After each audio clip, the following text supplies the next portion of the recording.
Renungan harian ini diadaptasi dari buku renungan harian Star Bina Warga GKI.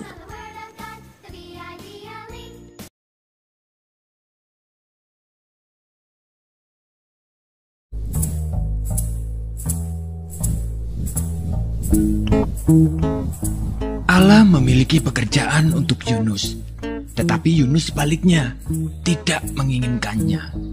Allah mengutus Yunus untuk pergi ke suatu tempat bernama Niniwe, dan Allah ingin agar Yunus mengatakan bahwa Allah mencintai orang-orang Niniwe.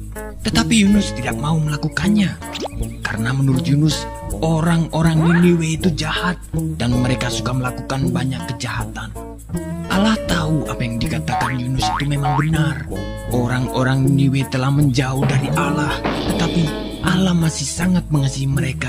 Dia ingin memberi mereka permulaan yang baru jika mereka kembali kepada Allah. Ia akan mengampuni dosa mereka yang begitu banyak. Namun Yunus menolak untuk pergi karena pikirnya mereka adalah orang yang jahat yang tidak pantas untuk diampuni. Dalam hatinya, Yunus ingin melarikan diri dari Allah dan pergi sejauh-jauhnya sampai Allah tidak dapat menemukannya. Dengan demikian, ia tidak perlu melakukan apa yang diperintahkan Allah. Itu yang direncanakannya. Tapi tentu saja itu bukan rencana yang baik, sebab merupakan rencana yang konyol karena dia bisa melarikan diri dari Allah, tetapi Allah akan selalu dapat mencari dan menemukannya. Meskipun demikian, Yunus tetap melaksanakan rencananya yang tidak baik. Ia tidak membeli tiket ke Niniwe, tapi ke tujuan lain. Perahu yang dinaiki Yunus berlayar ke arah yang sangat berlawanan dengan Niniwe.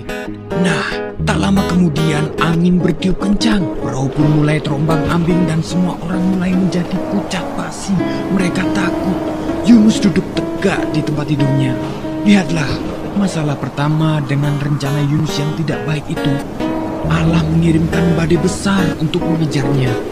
Para pelaut berteriak ketakutan saat perahu hendak tenggelam. Mereka mulai membuang segala sesuatu ke laut, koper, makanan, apapun yang bisa mereka temukan. Yunus mulai tersadar bahwa badai itu datang karena kesalahannya.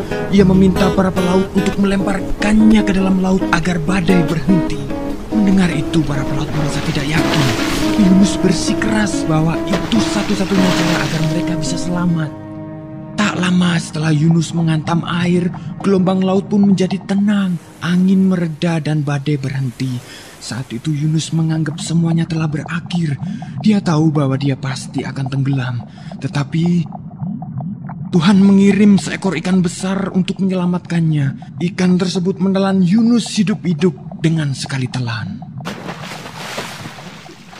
Dalam kegelapan yang seperti kuburan itu, dia mencium bau busuk makanan dan merasa rumput laut yang berlendir.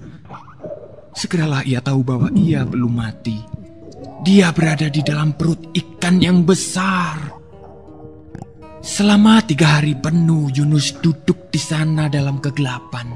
Ia menghabiskan banyak waktu untuk berpikir. Ia mulai menyadari rencananya yang sangat konyol.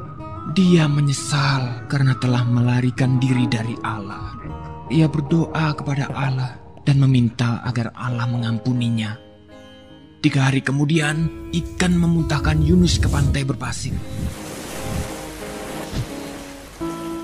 Saat itu, Yunus mendengar suara orang memanggil namanya dan menyuruhnya untuk pergi ke Niniwe. Itu suara Allah. Kali ini, Yunus tidak menolak untuk pergi ke Niniwe untuk mengabarkan berita yang luar biasa kepada orang-orang di sana. Kepada mereka Yunus mengatakan bahwa Allah tidak pernah berhenti mencintai mereka. Meskipun mereka melarikan diri dari Allah, tetapi asal mereka mau kembali kepada Allah, maka Allah akan mengampuni dosa mereka. Orang-orang Niniwe mulai mendengarkan Yunus dan mereka mengasihi Allah. Mereka belajar melakukan apa yang Tuhan katakan dan berhenti melarikan diri dari Allah seperti yang pernah dilakukan Yunus.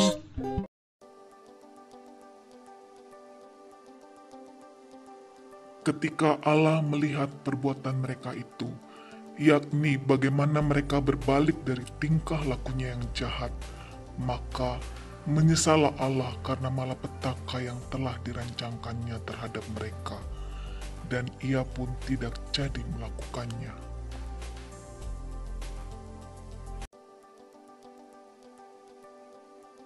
Adik-adik, Tuhan mau ajarkan Yunus untuk juga belajar menerima dan mengampuni orang berdosa. Apakah adik-adik pernah mengalami kesulitan dalam mengampuni? Kiranya kita mau belajar untuk mengampuni ya, seperti Tuhan yang mau mengampuni dosa-dosa kita. Yuk kita berdoa. Bapa di surga, ajar kami mengampuni orang yang bersalah. Dalam nama Tuhan Yesus, amin.